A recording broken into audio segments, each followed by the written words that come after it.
stop everything you're doing right now and truly listen to what I'm about to tell you. Have you ever noticed that voice in your head? The voice that tells you that you're not good enough, that you're unworthy of success, that you'll never achieve your dreams. That voice is not you. It is your inner critic, and it's stealing your life every second. This is not just another motivational talk about positive thinking. This is the key that will remove the invisible chains holding you in mental poverty your entire life. The moment you've been waiting for has already arrived. Think about it. Have you ever felt that the universe is trying to tell you something, but you're constantly stopped by this inner judge, prosecutor, and executioner all in one? This inner tyrant that every morning issues you a verdict before you even get out of bed. It whispers, "Why try? You'll fail anyway." This voice is so embedded in your psyche that you think this is what you actually think. But today, everything changes. Today, you'll learn the truth. Your thoughts are literally shaping your reality right now. This is not a metaphor. It's physics. Your brain produces electricity, real measurable electromagnetic waves with a power of about 10 watts of continuous energy. Every thought creates a specific electrical pattern, a unique signature that spreads into the quantum field around you. When your thoughts and feelings come into alignment, these fields synchronize. We call this coherence. And it's in this state that your inner critic possesses maximum destructive power. This signal interacts with the quantum field, an infinite matrix of possibilities that surrounds us. At the quantum level, particles exist as waves of possibilities until they are observed. Your attention, your energy, your awareness, they collapse these waves into real events in your life. And when your attention is constantly captured by the inner critic, when your energy vibrates at the frequency of self-deprecation and fear, you literally attract into your life situations that confirm these beliefs. You create your poverty, your failures, your disappointments. Not the world does this to you. You do it to yourself through the lens of the inner critic. Here's what most people don't understand. Most people think that the inner critic protects them, that it motivates them, that without it, they'd become lazy and irresponsible. But this is the greatest lie you've ever been told. The inner critic doesn't protect you. It paralyzes you. It doesn't motivate you. It poisons every action with toxic shame. Most people wait for something external to change their internal state. The perfect job, perfect relationships, the perfect body. But it's the opposite. Change begins from within. And the first change is recognizing that the inner critic rules your life. Let me explain where it came from. Your mother was your first universe, your first experience of love, safety, or rejection. During the first months of your life, you were literally connected to her energetic field, absorbing every emotion, every vibration, every unspoken fear. Your small developing brain was like a sponge, absorbing not only what she said, but what she felt, what she believed, how she treated herself. If your mother criticized herself, if she said, "I'm a bad mother, I'm worthless, I have no luck," these words were recorded in your subconscious as absolute truth about the world, not as her opinion, as a law of the universe, and your inner critic was born in that moment as a protection mechanism, as an attempt to anticipate criticism from outside by criticizing yourself first. Your child's brain decided, if I'm strict enough with myself, if I'm perfect, then I'll be loved. But here's the catch. Perfection is impossible And so the inner critic always finds something to accuse you of. Your father left his mark too. Every time he said you're not trying hard enough, every time he compared you to other children, every time his love was conditional, dependent on your achievements, grades, obedience, he programmed in you the belief, I must earn the right to exist. And the inner critic became the overseer of this endless labor of earning love, which should be unconditional by definition. Stay with me through the end of this material, because their specific practices will be revealed that will free you from the tyranny of the inner critic and open the flow of abundance into your life. Subscribe to Energy of Spirit, like this video, and leave any comment, for example, 3 sevens, 777. Any comment and like from you helps the YouTube algorithm promote this video to people who need this message right now. Your support changes lives. Thank you for your support.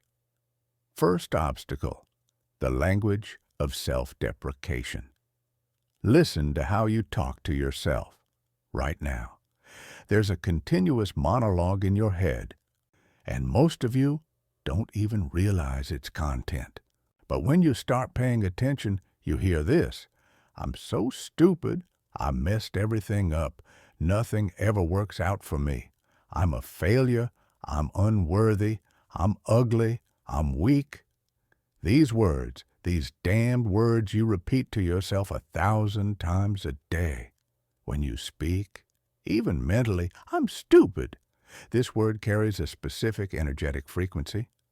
The vibration of shame resonates at approximately 20 hertz, one of the lowest frequencies of human consciousness. Continuous use of these words creates a vortex of negative energy around you, literally lowering your vibration to the basement of existence. I'm stupid, stupid, stupid. Everything inside you is reflected in the external world. The universe doesn't judge your words. It simply accepts them as an order and begins producing the corresponding reality. Think about this for a moment. Every word you speak is an order to the universe. When you say, I'm a failure, you're not describing reality. You're creating it. Your brain hears this statement and begins searching for evidence. This is called confirmation bias. Your reticular activating system, the perception filter in your brainstem, tunes to the frequency of failure, and suddenly you start noticing only your mistakes, only rejections, only disappointments. Successes become invisible. Achievements are devalued. Compliments are rejected. They're just being polite, whispers the inner critic. But here's what's even more dangerous. These words create neural pathways in your brain. Every time you think, I'm worthless, an electrical signal runs along a specific chain of neurons. And each time this pathway becomes deeper, stronger, more automatic. This is neuroplasticity in action. Your brain literally restructures itself according to your belief system. If you believe you're a failure, you create the brain of a failure, neural architecture optimized for self-sabotage, fear, and avoidance. This is not a metaphor, it's biology. Second obstacle, perfectionism as a prison. The inner critic tells you that you must be perfect, that any mistake is a catastrophe, that any flaw is proof of your worthlessness, and there you stand at the beginning of any undertaking, and the inner critic has already issued its verdict. If this won't be perfect, it's better not to start at all. And you don't start. You procrastinate. You avoid. You sabotage yourself before the first step. Perfectionism is not a pursuit of excellence. It's a form of fear. Fear of being seen. Fear of being judged. fear of being rejected. The inner critic creates an illusion. If I'm perfect, I'll be loved. If I'm flawless, I'll be safe. But this logic is inverted. Perfection doesn't bring love. It isolates. Because perfection is inhuman. People can't relate to perfection. They relate to vulnerability, to authenticity, to imperfection. Listen to how this mechanism works in your life. You want to start a business, but the inner critic says, your plan isn't good enough. You're not ready. Wait until you know everything. And you wait, wait, wait. Years pass waiting for the moment you'll be ready. But this moment will never come because the inner critic constantly raises the bar. You want to create art, but the inner critic says, this isn't original enough. Someone's already done this. People will laugh at you. And you hide your creations in a drawer where they die in darkness. Energetically, perfectionism creates a state of constant tension. Your nervous system is in hypervigilance, always scanning for threats, always ready for attack, always in defense. It activates your sympathetic nervous system, fight or flight mode. In this state, your body produces cortisol and adrenaline, stress hormones that destroy health, suppress immunity, disrupt digestion, worsen sleep. Perfectionism literally kills you, slowly, methodically, every day. And here's what happens to your energetic field. In a state of perfectionism, your energy shrinks, closes, shuts down. Instead of radiating, you curl up into a protective cocoon. And in this state, you cannot accept abundance. Abundance is flow. It requires openness, receptivity, trust. But perfectionism says, the world is dangerous. People are evil. I must control everything.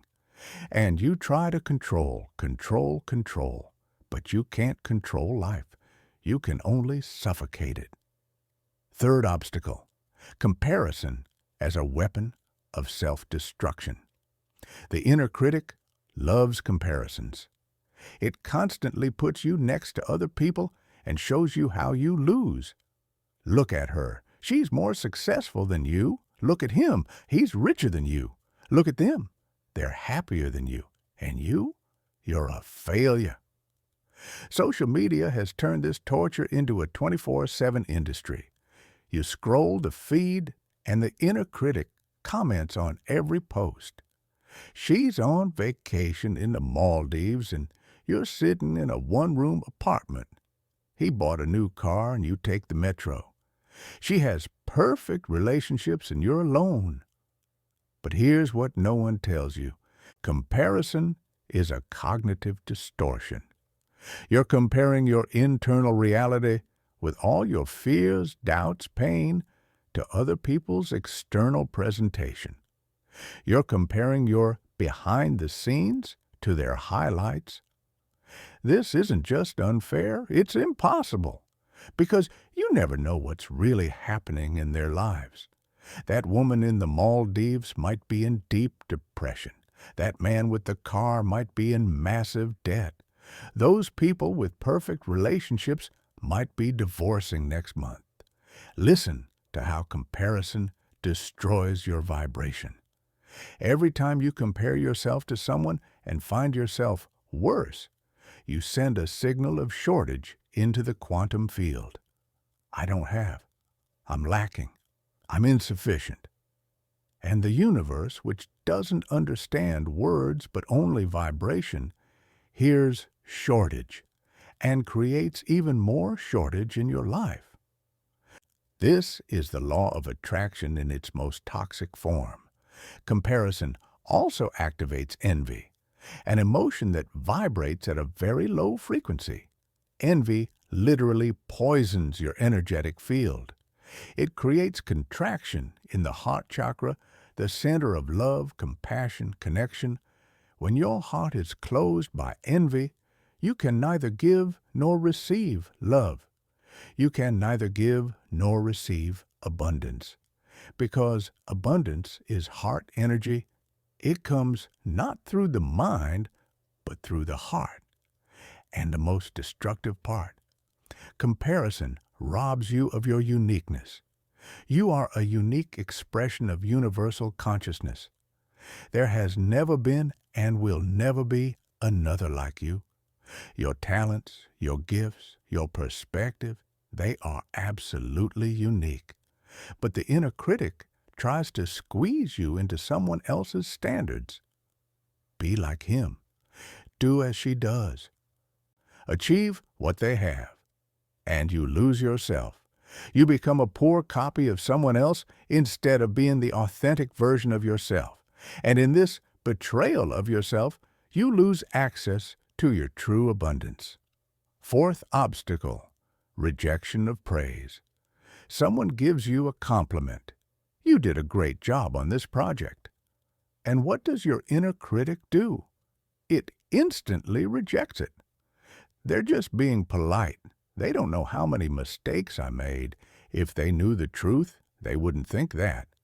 You literally push away the love, recognition, value trying to enter your life. Let me explain the energetics of this process. When someone genuinely praises you, they send you energy of recognition. This is a precious gift. It's confirmation of your value. It's a reflection of who you truly are. But your inner critic has built a wall around your heart, and this praise breaks against this wall. It can't penetrate inside. You starve emotionally in a room full of food because you refuse to open your mouth. This creates a paradox. On one hand, you desperately want recognition. You work incredibly hard trying to prove your worth. But when recognition comes, you reject it. Because the inner critic created the identity, I'm unworthy. And any information contradicting this identity is perceived as a threat. Your ego protects your limited self-concept, even if this self-concept causes you pain. Neurologically, this is called negative bias. Your brain is evolutionarily programmed to pay more attention to negative information than positive. This was a survival strategy. Noticing threats was more important than noticing possibilities.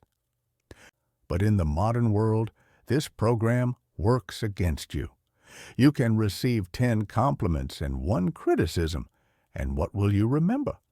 The criticism, the criticism, the criticism. The inner critic clings to it as proof of its righteousness. See, I told you you're worthless. Rejecting praise also sends a powerful signal to the quantum field. I'm unworthy of good. And the universe listens. It stops sending you good because you've clearly shown that you're not ready to receive it. Abundance requires receptivity. If you're closed, if you reject, if you deny, the flow stops. Not because the universe punishes you, but because you yourself have shut off the channel. Fifth obstacle, catastrophizing. The inner critic is a master of catastrophizing. You make a small mistake, and it turns it into an apocalypse. You're late for a meeting, I'll get fired, I'll lose my house, I'll end up on the street. You say something awkward at a party, everyone thinks I'm an idiot, I'll never be invited anywhere again, I'll die alone. One small problem instantly grows to the size of a cosmic catastrophe. This isn't just irrational thinking, this is energetic self-murder. Every time you catastrophize, you activate your amygdala, the fear center in your brain. The amygdala triggers a cascade of stress reactions. Cortisol floods your body, your heart beats faster, your breathing becomes shallow, your muscles tense, your body is literally preparing for a life threat. But there is no threat. There's only your interpretation of the event through the lens of the inner critic. In this state of panic, your prefrontal cortex, the the center of rational thinking, shuts down. You literally lose access to logic, creativity, problem solving. You can't think clearly. You can't see possibilities. You can't make wise decisions. You're stuck in primitive survival mode, where there are only two options: fight or flee. And usually you choose a third option that evolution added later: freeze. You're paralyzed by fear of a catastrophe that exists only in your imagination. Energetically, catastrophizing creates what's called a collapse of possibilities. Remember, we talked about the quantum field as waves of possibilities. When you're obsessed with a catastrophic scenario, you focus all your energy, all your attention, all your emotional strength on this one negative outcome. And what happens? The wave collapses into exactly this reality, not because it was predetermined, but because you, through your focused terror, materialized it. You became the creator of your own nightmare. Sixth obstacle: punishment as motivation. The inner critic genuinely believes you need punishment to move forward. If I'm not strict with myself, I'll become lazy. If I don't punish myself for mistakes, I'll repeat them again and again. So you punish yourself. When you ate an extra pastry, you call yourself weak and disgusting. When you didn't achieve a goal, you deprive yourself of pleasures and rest. When you disappointed someone, you plunge into an abyss of self-flagellation for days, weeks, months. But here's what research in neuropsychology shows. Punishment is the worst motivator for long-term change. When you punish yourself, you activate the avoidance system in your brain, not the approach system. You move from pain, not toward pleasure, and this creates an unstable, reactive life. You're constantly running from what you fear instead of walking toward what you love. Self-compassion, on the other hand, activates the approach system. It stimulates the production of oxytocin, the hormone of connection and love, and activates your parasympathetic nervous system, the rest and recovery mode. In this state, your brain works optimally. You're creative, you're adaptive, you're resilient. You learn faster, you recover easier, you move toward your goals with energy and enthusiasm, not desperation and fear. Listen to how punishment closes your heart. Every time you whip yourself, you tell the universe, "I'm not worthy of love, including my own." And this signal spreads throughout your energetic field, pushing away people, opportunities, abundance. People feel your self-hatred at an intuitive level. They don't understand what exactly they're feeling, but they're uncomfortable around you. Opportunities pass by because you're vibrating at the frequency of "I don't deserve." Abundance can't enter a house where the owner hates himself. Seventh obstacle: living in the past. The inner critic loves the past. It constantly returns you to your mistakes, failures, shames. Remember how you messed up 10 years ago? Remember how they laughed at you? Remember how you were rejected? It plays these recordings again and again like a broken record. And every time you listen to these recordings, you relive the pain. You feel the shame again. You reinforce the identity of a failure again. Here's what happens on the neurological level. When you remember a traumatic event with emotional intensity, your brain doesn't distinguish between memory and reality. For it, this is happening right now. The same neurons activate. The same chemicals are released. The same energetic state is created. You're literally living in the past, even though you're physically in the present. And here's the most tragic thing. Every time you relive a past trauma, you reinforce it. You make the neural pathway associated with this trauma deeper, stronger, more dominant. Instead of healing over time, you deepen the wound. The inner critic calls this learning lessons, but in reality, it's self-torture under the guise of personal growth. Energetically, living in the past means your consciousness is not in the present moment, and the present moment is the only place where real power exists. The past is an energetic ghost. The future is an energetic illusion. Only in now can you act, choose, create. When your consciousness is stuck in the past, you're like a ghost wandering through your own life. You're physically here, but energetically there.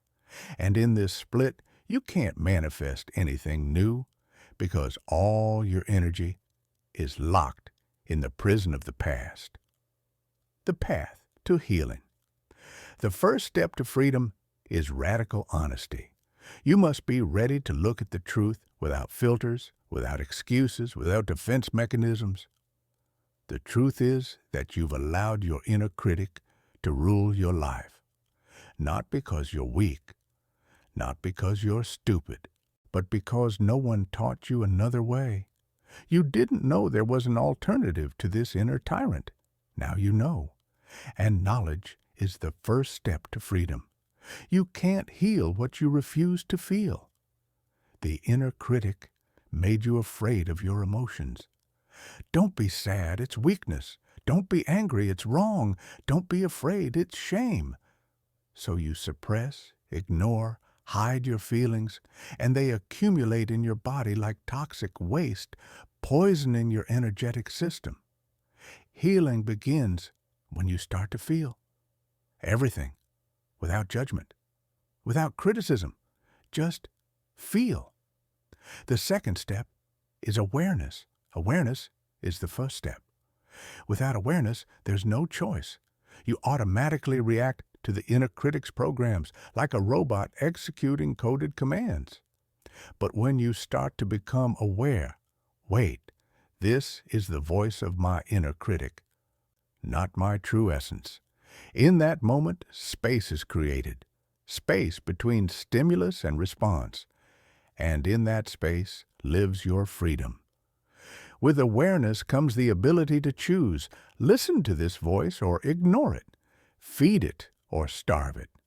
Try this simple exercise right now. Take 3 deep breaths. Inhale for 4 counts. Hold for 4 counts. Exhale for 4 counts. Hold for 4 counts. Repeat 3 times. This activates your parasympathetic nervous system and gets you out of stress mode. Now ask yourself, what is my inner critic telling me right now? Just observe. Don't argue. Don't believe. Just observe like a scientist studying an interesting phenomenon. This creates distance between you and your thoughts. You are not your thoughts. You are the awareness behind the thoughts. The third step is active self-compassion. When the inner critic attacks you, consciously choose to respond with love. Imagine your best friend came to you with the same problem. What would you say to them? Would you say, "You're an idiot, a failure, unworthy"? No. You'd say, "It's okay, everyone makes mistakes. You're learning, you're growing, I believe in you." Now say this to yourself, out loud, right now. "It's okay, I'm doing the best I can, I'm learning, I'm growing, I believe in myself." The fourth step is working with your body. The inner critic lives not just in your mind, but in your body. It creates chronic tension in your jaw, shoulders, stomach, chest. This tension blocks the flow of energy through your body and closes access to abundance. Begin practicing conscious relaxation. Scan your body every hour and consciously relax every area of tension. Breathe into these areas. Send love there. Tell your body, "You're safe. You can relax. I'm taking care of you."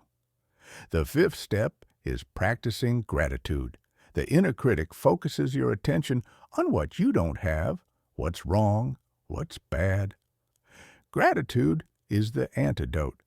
Every morning, write down 3 things you're grateful for. Not general things like health, but specific moments. I'm grateful for the warmth of the sun on my face this morning.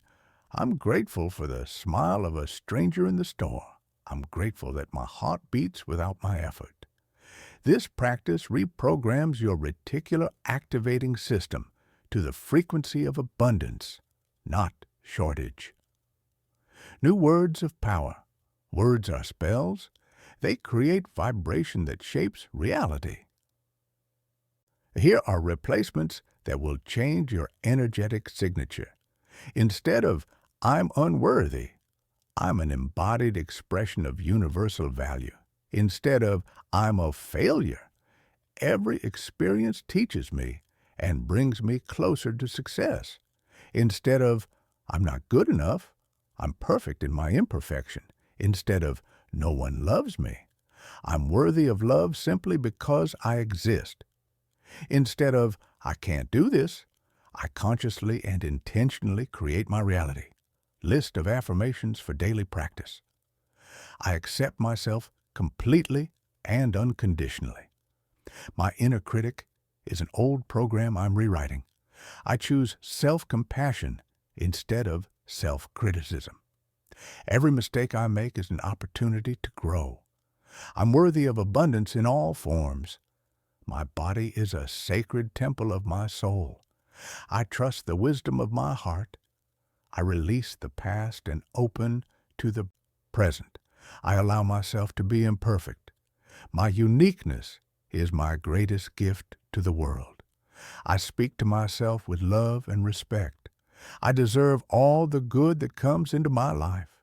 My words create my reality, and I choose them consciously. Speak these affirmations every morning in front of a mirror, looking into your eyes. At first, it will feel awkward. The inner critic will laugh. This is stupid. It doesn't work. You look ridiculous. Ignore it. Continue. Within a few weeks, you'll notice that the critic's voice becomes quieter and the voice of love becomes louder. Let's look at examples of great people who defeated their inner critic and changed the world. J.K. Rowling was on social welfare, in depression, considered herself the greatest failure she knew.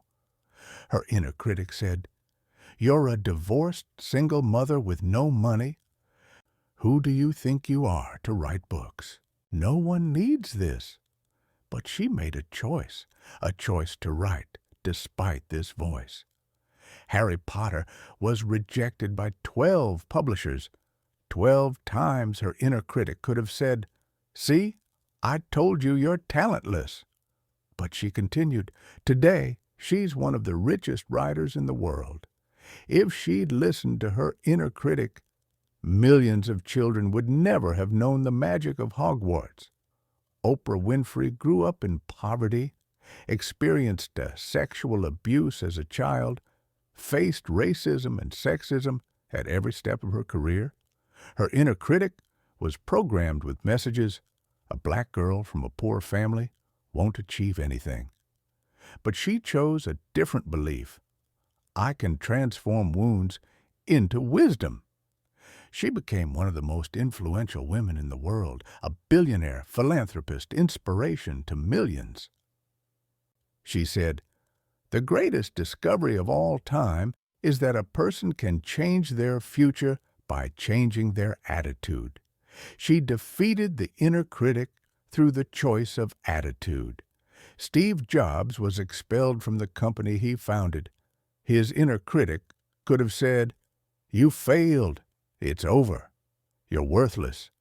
But instead he said, "Being fired from Apple was the best thing that could have happened to me." The weight of success was replaced by the lightness of being a beginner again, less sure about everything. It freed me into one of the most creative periods of my life. He returned to Apple and created products that changed the world. He said, "Your time is limited. Don't waste it living someone else's life." He refused to listen to the inner critic telling him to be like everyone else, think like everyone else, play by someone else's rules.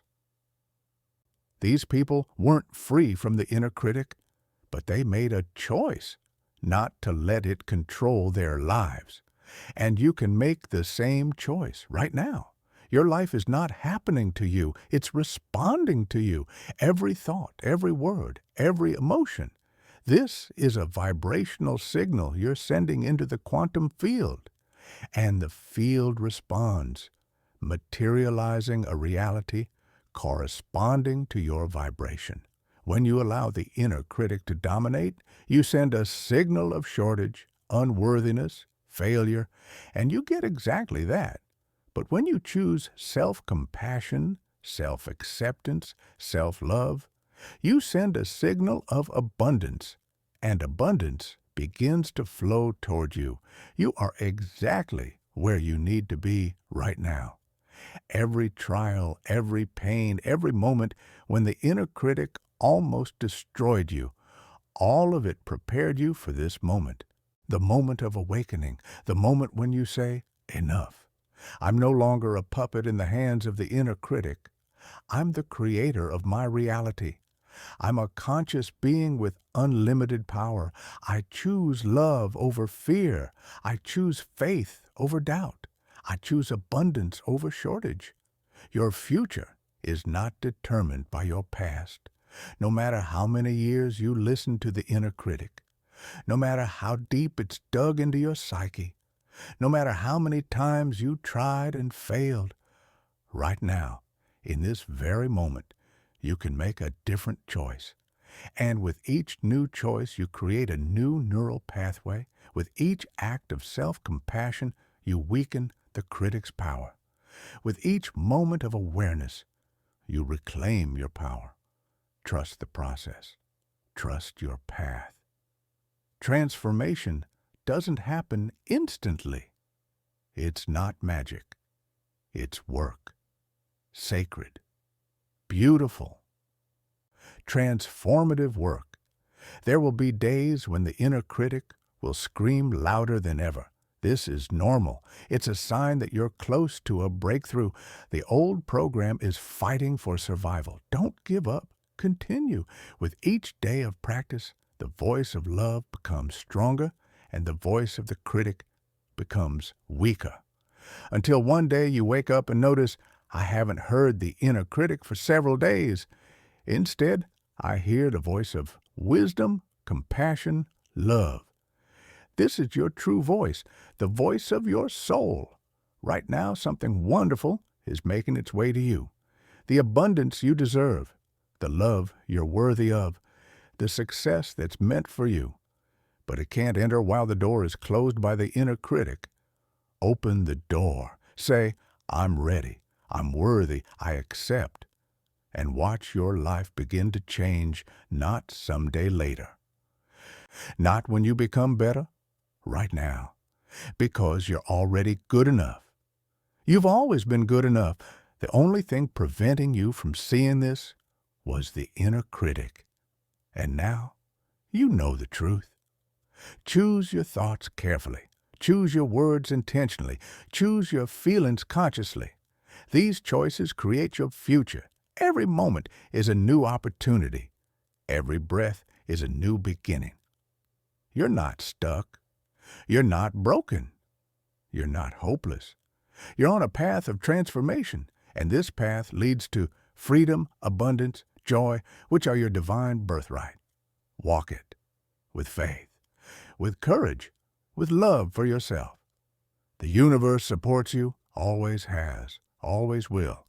All you need to do is say yes to yourself.